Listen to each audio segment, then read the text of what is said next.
Live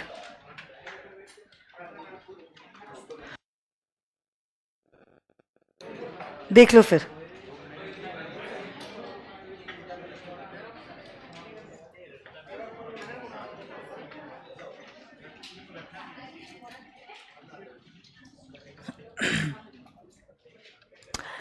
Okay.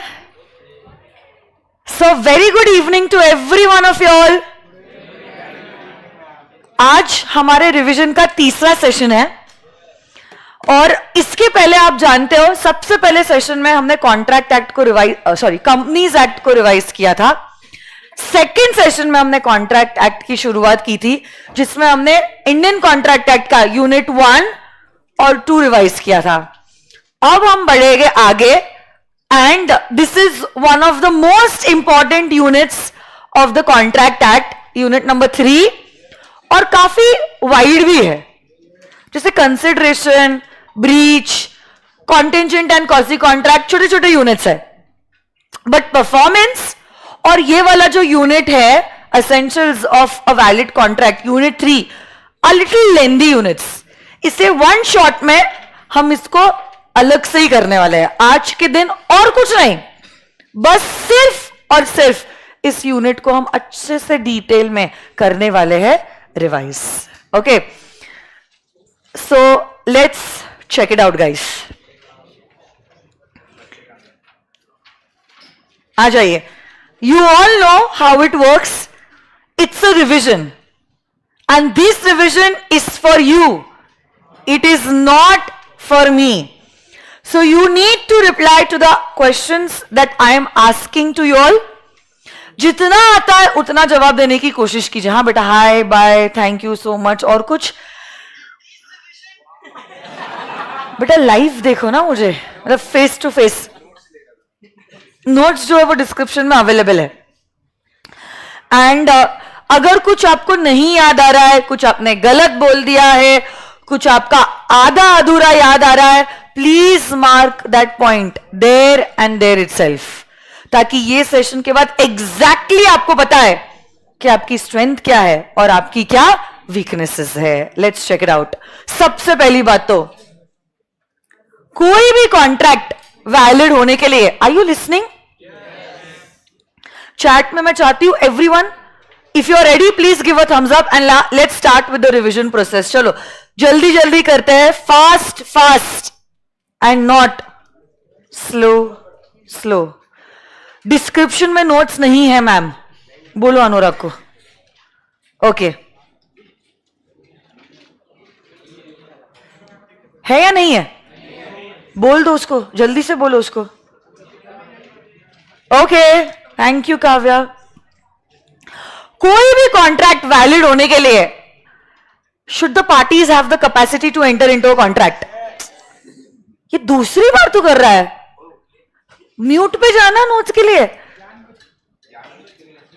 Needless publicity. Parties का consent free होना चाहिए, कंसिडरेशन भी लॉफुल होना चाहिए, ऑब्जेक्ट भी लॉफुल होना चाहिए, and it should not be expressly declared as void. So my dear students, यही 4 टॉपिक्स के इर्द गिर्द हमारा पूरा यूनिट घूम रहा है। सब कुछ यही 4 टॉपिक्स के बारे में है, बट कुछ कुछ पॉइंट्स तो बहुत डिटेल में है, जैसे कि it must be lawful consideration and lawful object. इसमें एक पॉइंट है oppose to public policy. Oppose to public policy के 9 बच्चे हैं। इतने डिटेल में हम लोग जाने वाले हैं। लास्ट वाला पॉइंट भी जो है एक्सप्रेसली डिक्लेयर्ड एज वॉइड, उसके भी 10 से 12 पॉइंट्स हैं। तो इतने डिटेल में दिखने के लिए ये पूरा टॉपिक में सिर्फ ये 4 बातें हैं, बट बाकी की बातें भी हमें करनी है, वो भी इन डिटेल। जैसे कि पहले पॉइंट से अब चालू करते हैं, capacity to enter into a contract. कोई भी कॉन्ट्रैक्ट वैलिड बनने के लिए the parties should have the capacity to enter into a contract. It means they should be competent to enter into a contract. Now the question arises, कब माना जाएगा that you have the capacity to enter into a contract? 3 बातें हैं। You should be major, sound mind and not disqualified by law. So valid contract can only be entered by a person who is a major, sound mind and not disqualified by law. अगर कोई minor unsound mind का व्यक्ति, ऐसा व्यक्ति जिसको law ने disqualify किया है, वो कभी भी वैलिड कॉन्ट्रैक्ट एंटर नहीं कर सकता. The contract entered by him is invalid in nature. अब एक एक करके सारे पॉइंट्स को देखते हैं. पहला, मेजर. कब माना जाएगा that you are a major? So any person who has completed 18 years of age is going to be considered as a major, and only a major person can enter into a contract. General rule बोलता है because a minor does not have the capacity to enter into a contract. Any contract entered with a minor is going to be void ab initio. So it's going to be void right from the beginning. In fact, आज भले ही minor है, कल जाके तो वो major होगा, but फिर भी लॉ मेकर ने कह दिया है ऐसा माइनर के साथ किया गया कॉन्ट्रैक्ट वॉइड था, है और रहेगा. उसका रैटिफिकेशन भी पॉसिबल नहीं. So even if a minor becomes a major, such contracts जो ओरिजिनली वॉइड अब इनिशियो थे, उसका कोई रैटिफिकेशन अलाउड नहीं है. Even if the minor became a major now, minor major बन गया है, बट फिर भी रैटिफिकेशन पॉसिबल नहीं है. बट हां, कोई भी कॉन्ट्रैक्ट जो आपने माइनर के साथ किया है, जिसमें माइनर बेनिफिशियरी है, जिसमें माइनर, कम ऑन गाइस, तो ऐसा contract remains to be a valid contract. Minor की कोई लायबिलिटी अराइज नहीं हो रही है, उसको सिर्फ और सिर्फ बेनिफिट्स मिल रहा है, तो ऐसा कॉन्ट्रैक्ट क्या वैलिड रहेगा और क्या वो एनफोर्सेबल रहेगा इन द आईज ऑफ लॉ? अरे बोलो ना, अरे बोलो. अ minor can always plead his minority. जिसका क्या मतलब होगा? माइनर ने अपने आप को फॉल्सली मेजर की तरह रिप्रेजेंट किया है. मतलब माइनर तो माइनर ही है, बट झूठ बोल रहा है उन्होंने.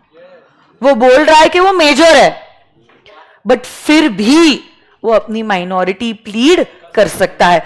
एस्टॉपेल का रूल माइनर के अगेंस्ट एप्लीकेबल नहीं है. Next, which is a very important point, liability for necessaries. What does this point से? अगर आपने माइनर को नेसेसरीज सप्लाई की है, नेसेसरीज जैसे कि food, shelter, clothing, education, funeral expenses, तो ये जो नेसेसरीज है उसका खर्चा आप माइनर से ले सकते हो. बट ऑफ कोर्स यस, उससे आप पर्सनली नहीं ले सकते हो. अगर लेना भी है तो आपको लेना पड़ेगा only from his assets. You can never make a minor personally liable. सिर्फ और सिर्फ उसकी प्रॉपर्टी ही लायबल हो सकती है. ओके, नेक्स्ट, अगर माइनर के बिहाफ पे गार्डियन ने कॉन्ट्रैक्ट एंटर किया है तो क्या होगा? क्या उसको एनफोर्स किया जा सकता है? सेम लॉजिक, एनफोर्स नहीं किया जा सकता है. एनफोर्स तभी किया जाएगा जब वो उसके बेनिफिट के लिए है. तो अगर माइनर खुद कॉन्ट्रैक्ट एंटर नहीं कर सकता, उसके बिहाफ पे कोई गार्डियन भी कॉन्ट्रैक्ट एंटर नहीं कर सकता. Can you file a case against a minor for specific performance? The answer is no. देखो, माइनर कोई कॉन्ट्रैक्ट में लायबल ही नहीं है, तो आप उसके अगेंस्ट केस फाइल करके ये नहीं बोल सकते कि जो तूने कॉन्ट्रैक्ट में वादा किया था उसको तू पूरा कर. स्पेसिफिक परफॉर्मेंस वही होता है. कभी कभार डैमेजेस जब एडिक्वेट रेमेडी नहीं होते हैं, you go for specific performance. But minor तो anyways which can never be liable on a contract.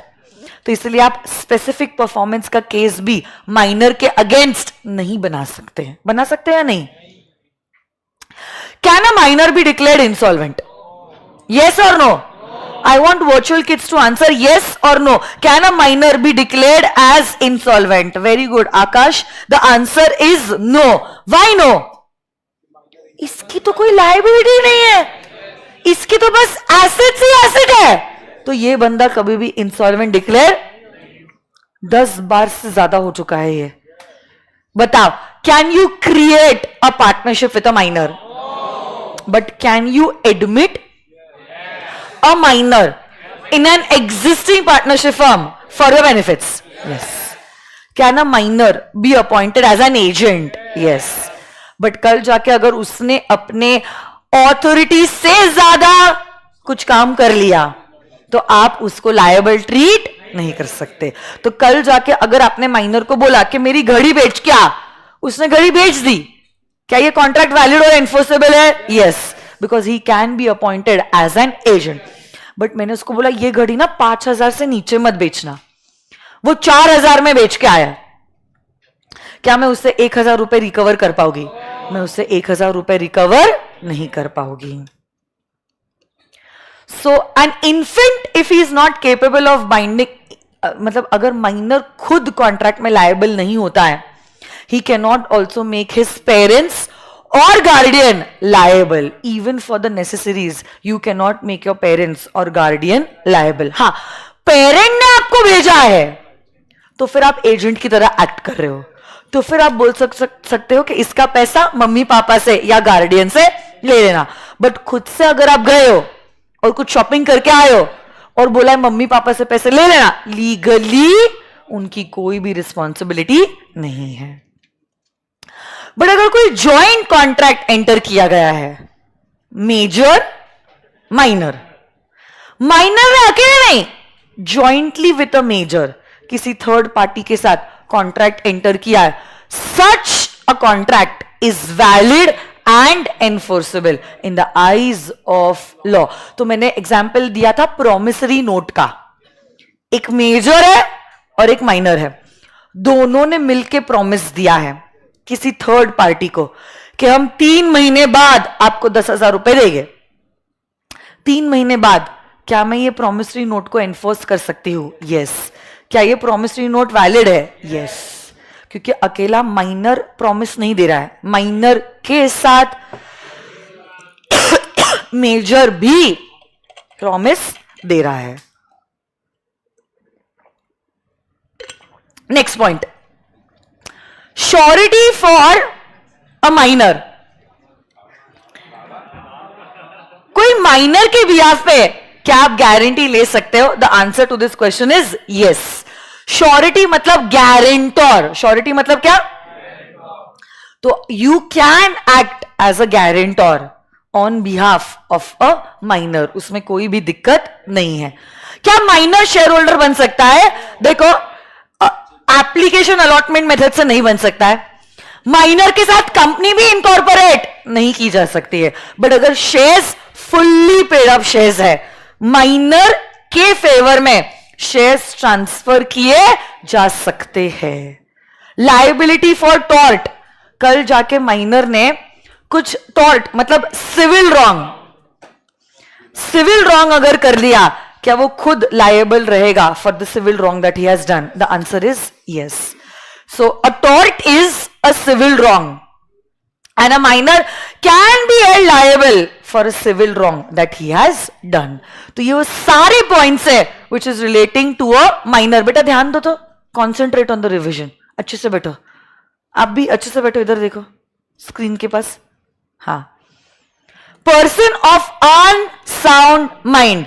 पहली बात तो अगर कोई व्यक्ति परमानेंटली अनसाउंड माइंड का है, he can never ever enter into a valid contract.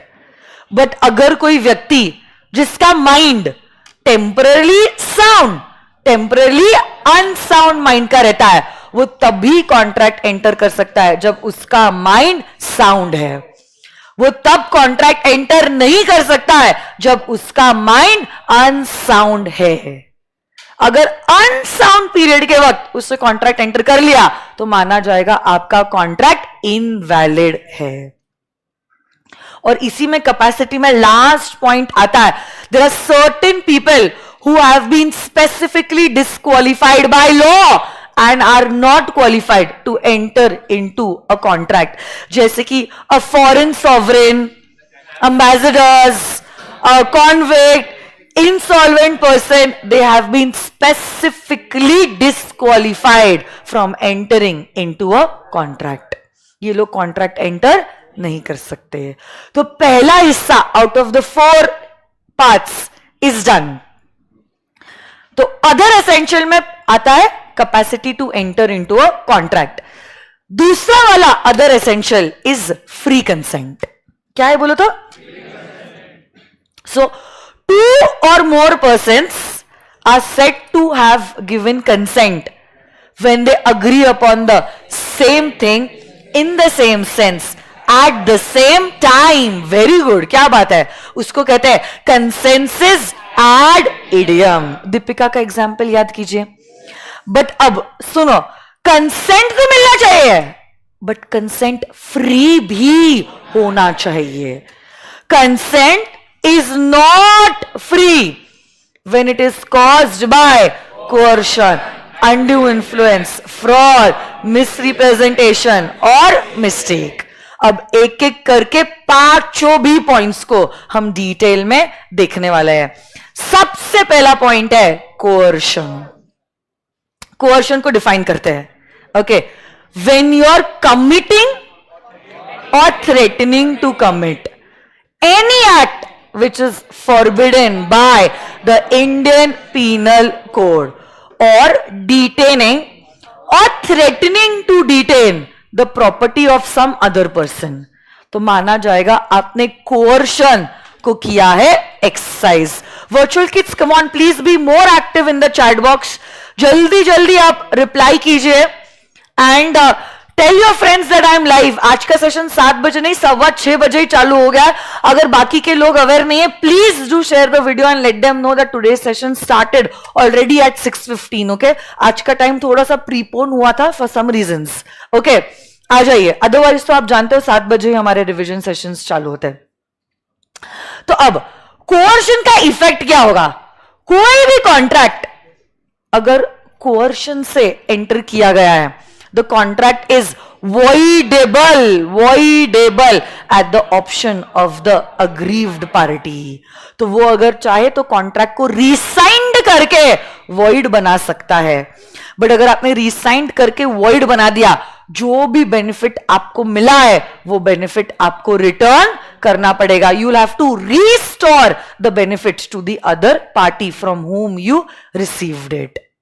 याद कीजिए, नाना पाटेकर ने गन पॉइंट पे रणबीर कपूर के साथ कॉन्ट्रैक्ट एंटर किया था. गन पॉइंट पे एंटर किया गया contract, is it by coercion? Consent free? यहां पे आप अगर चाहो, आप मतलब कौन, नाना पाटेकर या आरके कॉन्ट्रैक्ट को कर सकता है रिसाइन. Next, undue influence. देखो, जब 2 पार्टीज के बीच में कोई ना कोई टाइप का रिलेशनशिप एग्जिस्ट करता है, कैसा हम देखेंगे, रियल एंड एपरेंट, फिड्यूशरी देखेंगे आगे. But yes, there is some kind of relationship that is existing between the parties. उतना ही नहीं, रिलेशन ऐसा है that one party is in a position to dominate the will of the other party. उतना ही नहीं, ये जो व्यक्ति है जो डोमिनेटिंग पोजीशन में, उसने अपने पोजीशन का अनफेयर एडवांटेज उठाया है ताकि दूसरी पार्टी हां बोल दे. तो ये जो कंसेंट है, that's caused by undue influence. देखो कितने डिटेल में हम रिवाइज कर रहे हैं. क्लास में तो हमने एक एक शब्द को एक एक पूरा दिन दिया था. अनड्यू इन्फ्लुएंस, आप जानते हो, the relationship should be there between the parties. आप लोगों को गर्म हो रहा है? आप लोग अभी भाग के आए हो ना? ऐसे अकेले अकेले खा के आते हो, अच्छी बात नहीं है ये. आप पूछो, मैं आऊंगी आप लोगों के साथ. ठीक है, ओके. सुनो मेरी बात, ये जो पार्टीज है इनके बीच में कोई तो टाइप का रिश्ता है.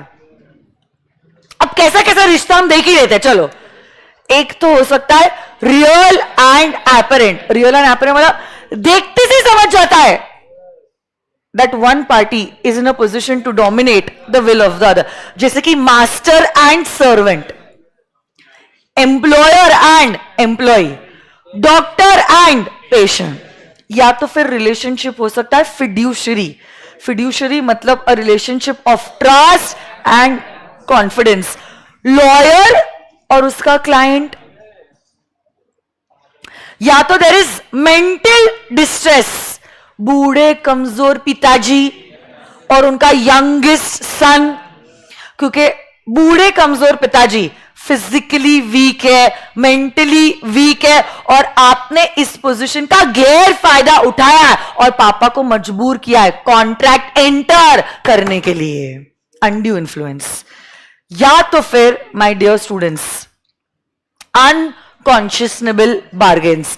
अनकॉन्शियसनेबल मतलब समथिंग दैट्स नॉट कॉन्शियस। अनशंड कुछ भी आप रेट मांग रहे हो, पैसे डिमांड कर रहे हो, इंटरेस्ट चार्ज कर रहे हो, क्योंकि आप जानते हो सामने वाली पार्टी कितने कॉम्प्रोमाइज पोजीशन में और उसको पैसों की कितनी ज्यादा जरूरत है। आपने इस पोजीशन का गैर फायदा उठा के उनके साथ ऐसा अनशंड टर्म्स एंड कंडीशन वाला कॉन्ट्रैक्ट एंटर कर दिया है। तो अब relationship is existing between the parties. Relationship ऐसा है that one person is in a position to dominate the will of the other. So both of the parties are not at par with each other. एक dominate कर रही है और दूसरे के ऊपर डोमिनेशन एक्सरसाइज किया जा रहा है। उतना ही नहीं, ये जो आपकी पोजीशन है ना, आपका ऑब्जेक्टिव है कि इस पोजीशन का मैं गैर फायदा उठाओ और दूसरी पार्टी को मजबूर करूं कॉन्ट्रैक्ट एंटर करने के लिए। तब माना जाएगा that there has been undue influence that has been exercised. Are you understanding this?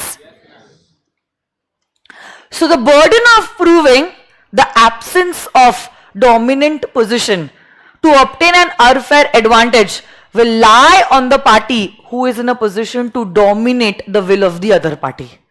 तो अगर मास्टर और सर्वेंट है, मास्टर को प्रूफ करना पड़ेगा कि मैंने अपनी पोजीशन का गैर फायदा नहीं उठाया है। कोर्ट तो ऑटोमेटिकली किसको फेवर करेगी? सर्वेंट को। वैसे अगर बूढ़े कमजोर पिताजी और बेटा है, कोर्ट किसको फेवर करेगी? बूढ़े कमजोर पिताजी को। कोर्ट में बेटे को प्रूफ करना होगा कि ही जज साहब, पापा ने ये जो कॉन्ट्रैक्ट एंटर किया वो अपनी मर्जी से किया है, मैंने उनको कोई धमकी नहीं दी है। ओके, समझ रहे हो क्या आप? नेक्स्ट, ये तो डिफरेंस है। फ्रॉड, तीसरा एस्पेक्ट क्या है? फ्रॉड। कब माना जाएगा कि फ्रॉड हुआ है? पहली बात तो आपने कोई चीजों का रिप्रेजेंटेशन दिया है, और ये जो रिप्रेजेंटेशन है ना, this is of a fact, not opinion. It is a representation of a fact. और ओपिनियन में क्या डिफरेंस होता है? तो रिप्रेजेंटेशन है और रिप्रेजेंटेशन फैक्ट का है, और ये फैक्ट कैसा है? फॉल्स है। और दूसरी पार्टी को आपने ये झूठी झूठी बातें बोली है ताकि आप उसको इन्फ्लुएंस कर सको और वो कॉन्ट्रैक्ट आपके साथ एंटर कर ले। आपको पता था कि जो भी आप बातें बोल रहे हो वो झूठी है। You are aware, you had the knowledge of its falsity. मतलब आपको पता है कि जो आप बोल रहे हो वो झूठ है, फिर भी आप झूठी झूठी बातें बोल रहे हो, और दूसरी पार्टी ने, बिचारी ने, आपकी झूठी बातों पे रिलाई किया है, जिसके वजह से उसको हो गया है नुकसान। तो तब माना जाएगा कि हुआ है फ्रॉड। बताओ, फ्रॉड से किया गया कॉन्ट्रैक्ट कैसा होता है? वैलिड, वॉइड या वॉइडेबल? वॉइडेबल, वो भी at the option of the aggrieved party. तो क्या क्या कर सकता है अग्रीव पार्टी? एक, रिसाइंड द कॉन्ट्रैक्ट। दूसरा, स्यू फॉर डैमेजेस। और अगर लग रहा है damages adequate remedy नहीं है, we can go for specific performance. We can go for what? तो बताओ फ्रॉड के केस में 3 रेमेडीज क्या क्या है?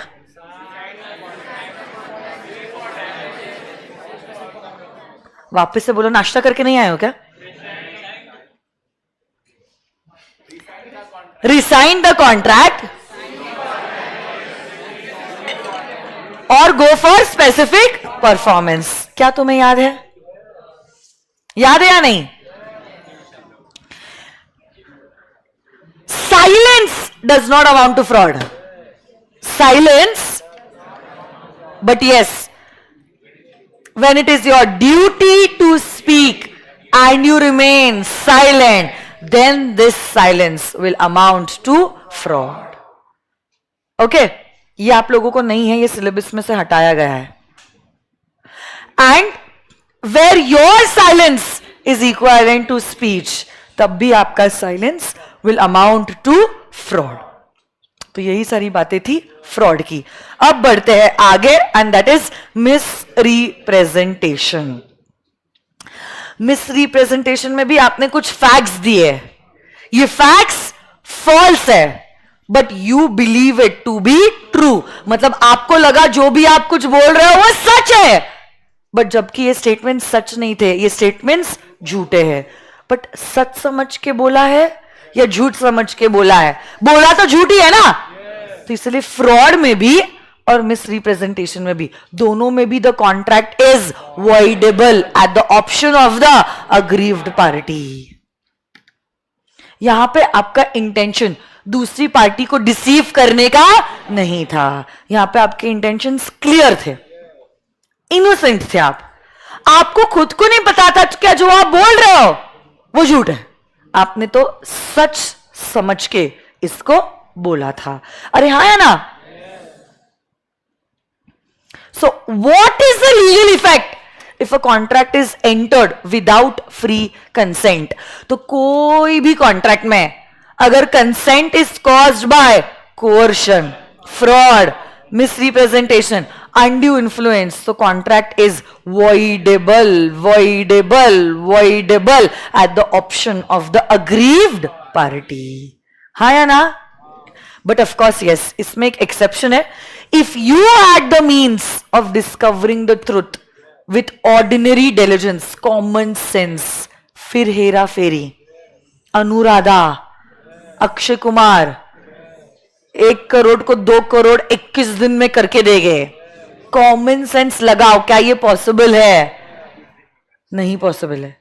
21 दिनों में पैसा डबल, क्या ये पॉसिबल है? कल जाके आपके साथ ऐसा कुछ फ्रॉड हो गया, आपने कॉमन सेंस भी अप्लाई नहीं किया, तो हम आपको प्रोटेक्ट नहीं करेंगे. अनफॉर्चुनेटली लॉ आपको फेवर नहीं करता, क्योंकि आपने यहां पे नेग्लिजेंटली बिहेव किया है. कैसे बिहेव किया? You did not even apply ordinary diligence. बोलो तो, मतलब कॉमन सेंस आपने अप्लाई और कॉन्ट्रैक्ट एंटर कर लिया. इसमें गलती आपकी है. दिख रहा है दाल में कुछ काला है, फिर भी दाल पी रहे हो, तो पेट तो दुखने ही वाला है ना. बाद में अगर पेट दुखे तो ये नहीं बोल सकते कि तेरी गलती है. भाई आपकी गलती है. आ रही है क्या बात समझ में? और इसी में लास्ट पॉइंट है मिस्टेक. तो mistake is nothing but it is an erroneous belief, जिसके वजह से मिसअंडरस्टैंडिंग हो चुकी है. यही मिस्टेक बायलैटरल हो सकता है या यूनिलैटरल हो सकता है. When both the parties are under an erroneous belief, it's a bilateral mistake. But when only one party is under an erroneous belief, it's known as a unilateral mistake. यही mistake law की भी हो सकती है और यही mistake fact की भी हो सकती है. अगर मिस्टेक ऑफ लॉ है तो फिर it's no excuse. Ignorance of Indian law is non excusable. इसको हम एक्सक्यूज नहीं मानेंगे. किसके पास है दूसरा माइक? दूसरे माइक की आवाज क्यों आ रही है?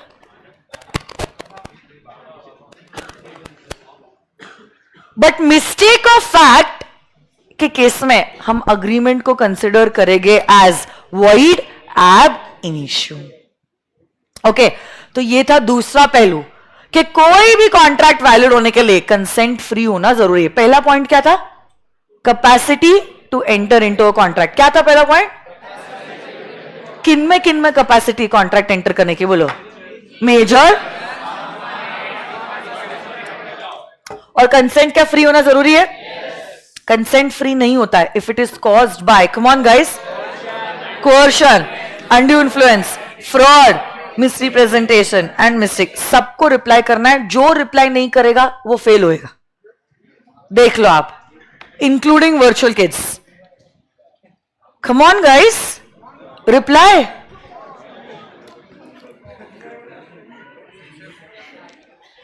अगर मैं इतना आपके लिए कर सकती हूं, आप अपने लिए तो कर ही सकते हो.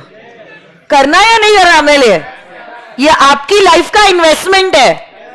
ये फाउंडेशन है to your CA journey. Okay, next, legality of object and consideration. कोई भी कॉन्ट्रैक्ट वैलिड होने के लिए माय डियर स्टूडेंट्स, आपका object as well as consideration, दोनों भी चीजें लॉफुल होना जरूरी है. अब आप देखोगे कुछ पॉइंट्स, ये सारे पॉइंट्स में या तो आपका ऑब्जेक्ट लॉफुल नहीं है या तो फिर आपका कंसिडरेशन लॉफुल नहीं है, जिसकी वजह से आपका कॉन्ट्रैक्ट वैलिड नहीं होगा. कौन से ये points? Let's check it out. When you agreed to do something that is prohibited by law, forbidden by law, कोई भी काम अगर आपने करने का डिसाइड किया है जिसको कानून ने बैन किया है, प्रोहिबिट किया है, फॉरबिडिंग किया है, तो ऐसा agreement is void ab initio. A ने बी के साथ अग्री किया सी का मर्डर करने के लिए. इज दिस अलाउड और प्रोहिबिटेड? ऐसा कॉन्ट्रैक्ट, क्या कभी कॉन्ट्रैक्ट बनेगा भी? क्या वो अग्रीमेंट ही रह जाएगा? क्योंकि यहां पे आपका ऑब्जेक्टिव लीगल नहीं है. Next point, when the consideration or the object defeats the provision of law. तो पार्टीज का इंटेंशन है लॉ के प्रोविजंस को डिफीट करने का. आपका इंटेंशन ही कितना वाहियात है.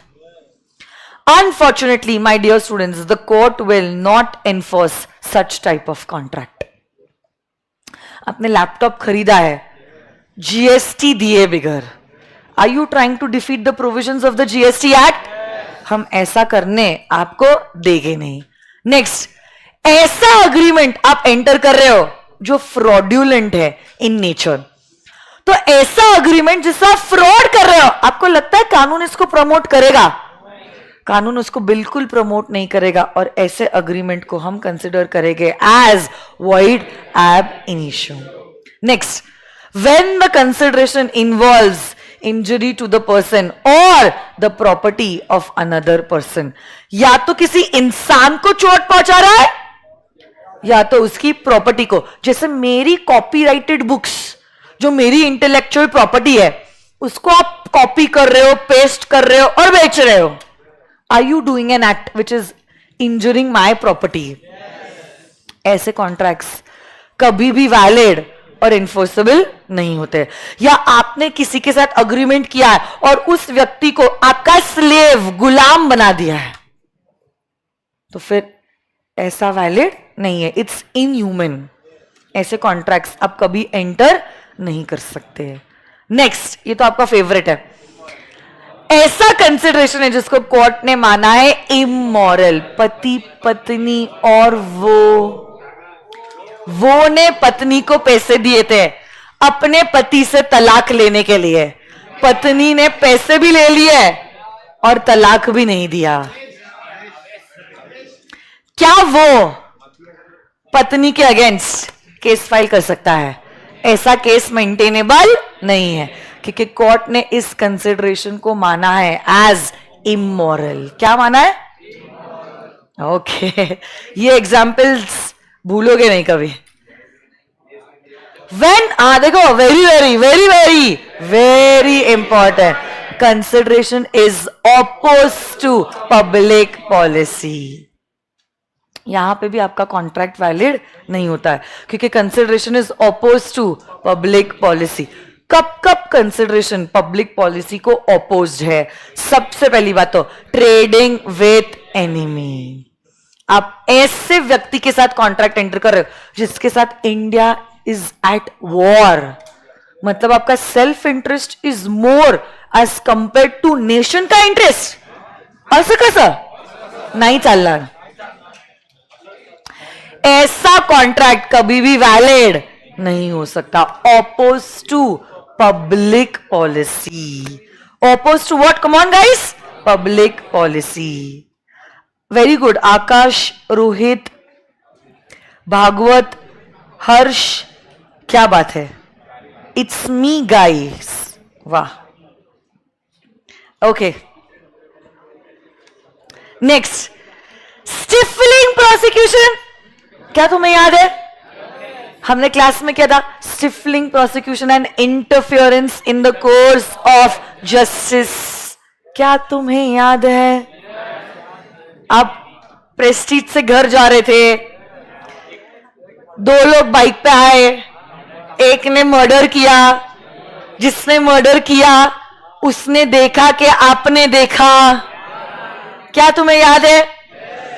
So an agreement to present proceedings already instituted from running their normal course using force tends to stifling prosecution and hence it is void ab initio। जो प्रोसीडिंग शुरू है उसको ड्रॉप करने के लिए आपने पैसा दिया है, ऐसा कैसे चलेगा? नहीं चलेगा। बट उसमें एक पॉइंट था, कंपाउंडिंग। वेरी गुड, जिसने भी कहा है कंपाउंडिंग ऑफ ऑफेंसेस। कुछ कुछ ऐसे सर्कमस्टेंसेस है जहां कानून ने कंपाउंडिंग अलाउ किया है, तो पैसे देके आप केस को ड्रॉप कर सकते हो। जहां अलाउड है वहां लीगल है और वैलिड है, बट जहां अलाउड नहीं है और फिर भी आप स्टिफलिंग प्रोसिक्यूशन करते हो, it is oppose to public policy, void ab initio। Interference with the course of justice. जज साहब को घूस दिया है कि डिसीजन आपके फेवर में ले, सीधी बात, नो बकवास, is interfering in the course of justice. क्योंकि आपने ये जो BMW कार दी है उनको 50 लाख की, उससे अब वो इन्फ्लुएंस हो गए डिसीजन आपके फेवर में लेने के लिए, नहीं तो उनका डिसीजन न्यूट्रल होता। बट ये कार के वजह से अब उनका डिसीजन आपके तरफ बायस्ड है। हाँ, तो an agreement whose object is to induce a judicial officer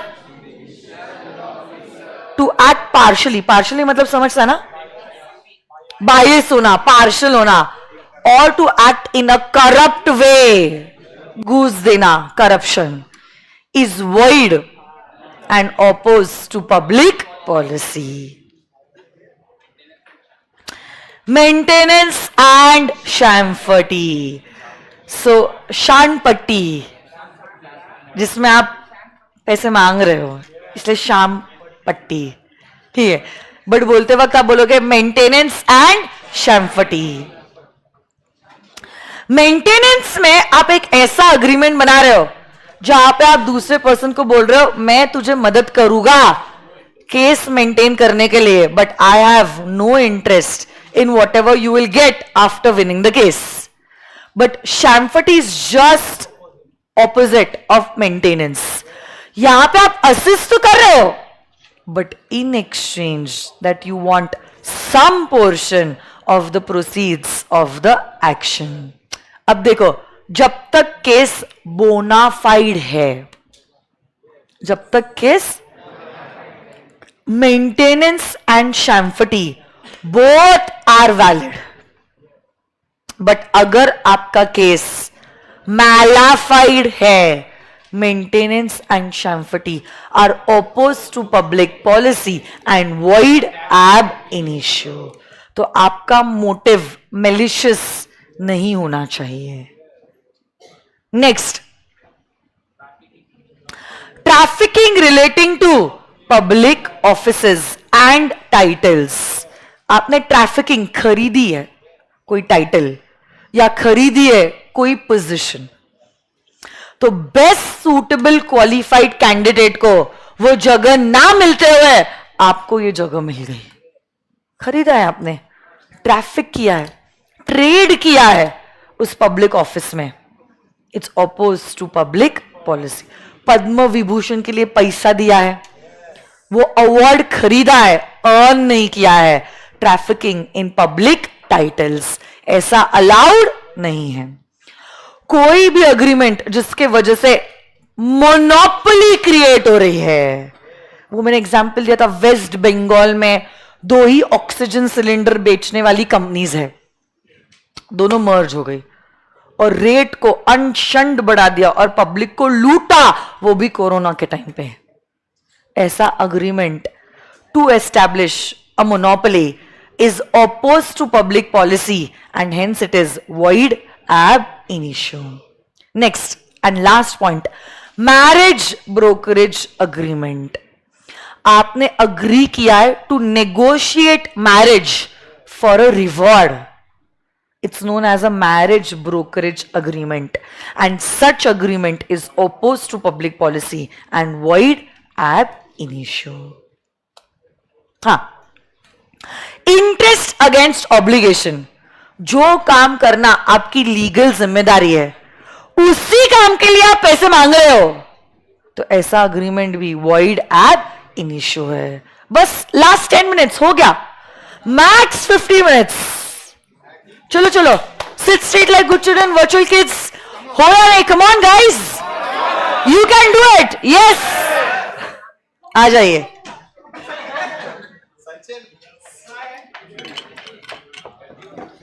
virtual kids जल्दी जल्दी वीडियो को लाइक कर दीजिए, शेयर भी कर दीजिए. Yes, let's check it out. आ जाइए आ जाइए. void agreement, come on guys. So there are certain agreements which are expressly declared as void. कानून नहीं बोल दिया है भाई ये तो void है, कुछ नहीं हो सकता है. void agreement है, void agreement है, void it's void ab initio. ये कभी कॉन्ट्रैक्ट बना भी नहीं, स्टार्टिंग से ही void है. agreement in restraint of marriage. Once you are the age of marriage, you can get married to any person you wish to.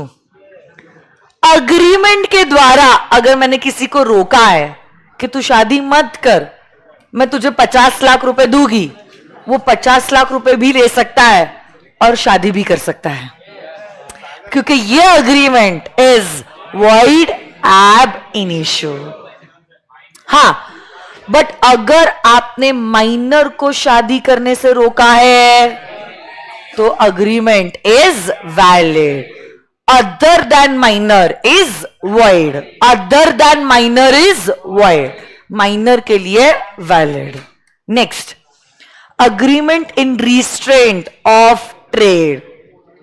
India में आप जो लॉफुल प्रोफेशन, बिजनेस, ट्रेडिंग करना चाहते हो, लॉफुल, आप लीगली कर सकते हो. ऐसा कुछ जरूरी नहीं है डॉक्टर का बेटा डॉक्टर ही बनेगा, समझ रहे हो आप, या सीए का बेटा सीए ही बनेगा. ऐसा कुछ भी जरूरी नहीं है. आपको जो करना है करो. सीए बनने के बाद भी आप बिजनेस कर सकते हो, कोई दिक्कत नहीं है सरकार को.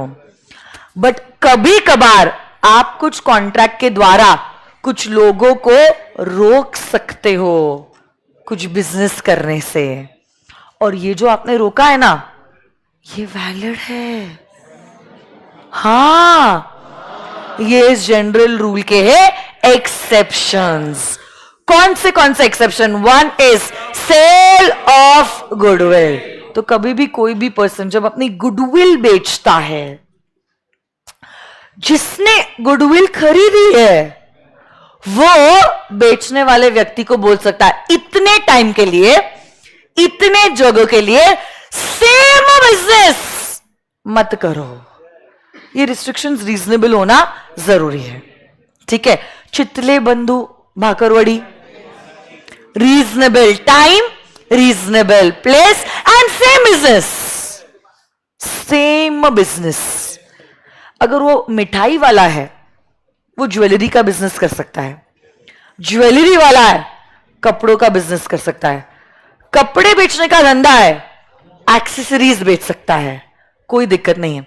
सेम बिजनेस नहीं कर सकते। एक बार इंस्टीट्यूट ने एक ट्रिकी क्वेश्चन पूछा था, एक बंदा डील करता है रियल ज्वेलरी में, उसने अपनी गुडविल बेची और रिस्ट्रिक्शन लगाया इतने टाइम इतनी जगह, तुम रियल एंड आर्टिफिशियल ज्वेलरी में नहीं डील कर सकते।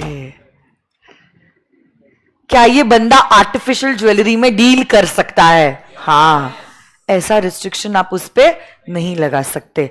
रिस्ट्रिक्शन लगाना भी है, it should only be for real jewellery, not for artificial. Contract में अगर लिखा भी है ना expressly, it will be considered to be void. नहीं तो आप एग्जाम में कंफ्यूज हो जाते हो, आपको लगा कॉन्ट्रैक्ट है, लिखा है, दोनों ने अग्री किया है। No no, this is expressly declared as void. Next, partnership act में आउटगोइंग पार्टनर को हम रोक सकते हैं सिमिलर बिजनेस करने के लिए for a specified time, specified place, और ये restriction will be a valid restriction.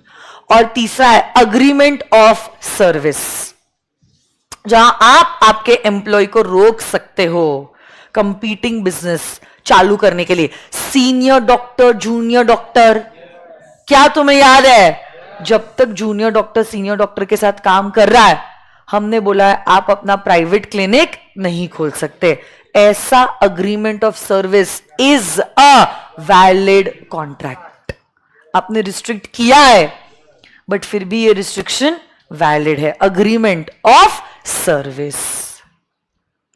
Next, agreement in restraint of legal proceedings. तो ऐसा कोई भी अग्रीमेंट जिसके द्वारा आपने दूसरी पार्टी को रिस्ट्रिक्ट किया, वो भी एब्सोल्युटली, एब्सोल्युटली मतलब 100% कॉन्ट्रैक्ट के राइट्स एनफोर्स करने के लिए और कोर्ट में जाने के लिए, तो ये क्लॉज वॉइड एब इनिशियो है। आपका जन्म सिद्ध अधिकार है कि अगर सामने वाले पार्टी ने कॉन्ट्रैक्ट को तोड़ा है, आप उसके अगेंस्ट केस फाइल करने के लिए कोर्ट ऑफ लॉ में जा सकते हो। और अगर उसने आपको रोका कोर्ट में जाने से, तो ये रोकना expressly declared as void. But अगर पार्टीज ने डिसाइड किया हम कोर्ट में नहीं जाएंगे, हम ये मैटर आर्बिट्रेशन में रिफर करेंगे, तो क्या ये वैलिड है? तो ये चीज वैलिड है, कोई दिक्कत नहीं है। नेक्स्ट, ऐसा अग्रीमेंट जिसका मीनिंग सर्टेन नहीं है। Give me 1 litre of oil, I don't know, क्या यहां पे अनसर्टेन है, वेग है, क्लियर नहीं है? Agreement is expressly declared as void. Wagering agreements भी क्या वॉइड होते हैं? वेगरिंग अग्रीमेंट भी अपने आप में बहुत बड़ा टॉपिक है, क्योंकि यहां पे wager involves the payment of money depending upon an uncertain event.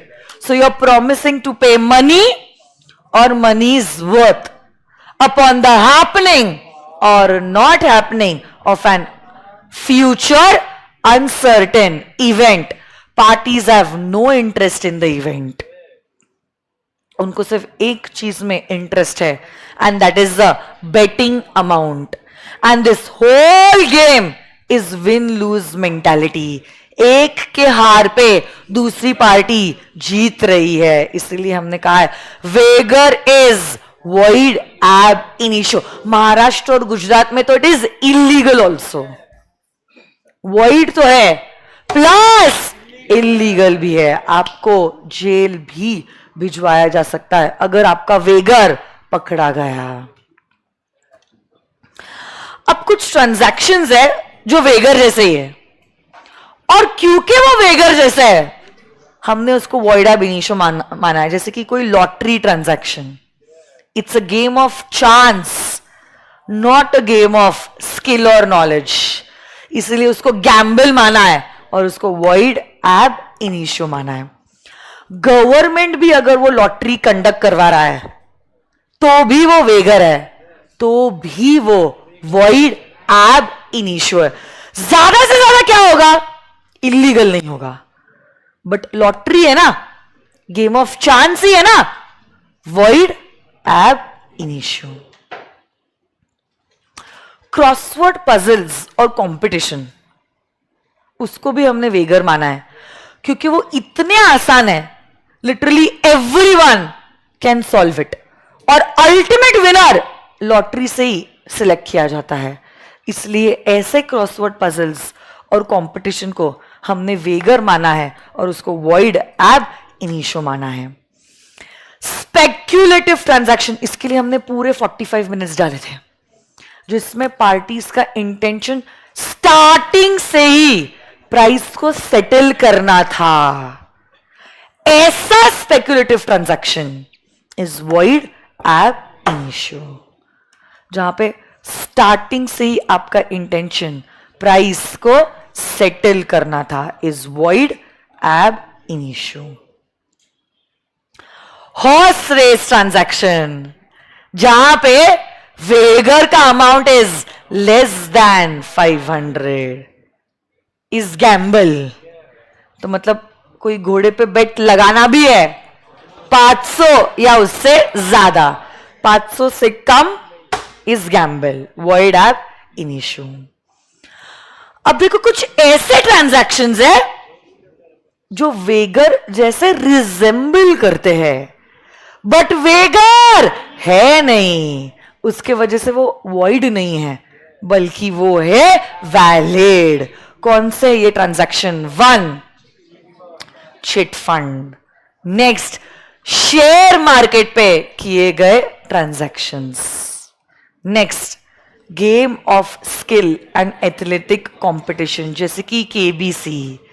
यहां पे गेम ऑफ चांस नहीं है, आपका स्किल है, नॉलेज है, हुनर है, इसलिए इसको हमने गैम्बल नहीं माना है। And last but not the least, a contract of insurance, क्योंकि इट्स विन विन, दोनों पार्टीज की जीत हो रही है, इनको प्रीमियम मिल रहा है और इनका रिस्क कवर हो रहा है, इसलिए ये गैम्बल नहीं है। इंश्योरेंस के contract are valid in the eyes of law. Yes no guys? तो ऐसे करके हमारा पूरा exhaustive revision of unit number 3 comes to an end. क्या बात है, एक बार जोरदार तालियां अपने लिए। और ये सारे एक मिनट, ये सारे रिवीजन वीडियोस जो है दे आर ऑन यूट्यूब। आप अपने टाइम, अपने स्पीड, अपने कन्वीनियंस के हिसाब से इन वीडियोस को कितनी भी बार देख सकते हो। घर पे जब भी नेक्स्ट ये चैप्टर करोगे, वीडियो को सुनने के बाद ही खुद से चैप्टर पढ़ना। Thank you so much, see you all tomorrow, bye bye, bye bye बोलो बच्चों, thank you so much, have a good evening, thank you, bye bye, bye bye virtual kids, bye Shashi, Ishi, Kavya, Zareen, Jay, Kelsey, Tripti, Kavya, Maliya, Lakshita, Manas, bye bye Jyoti, bye Zareen, bye Seema,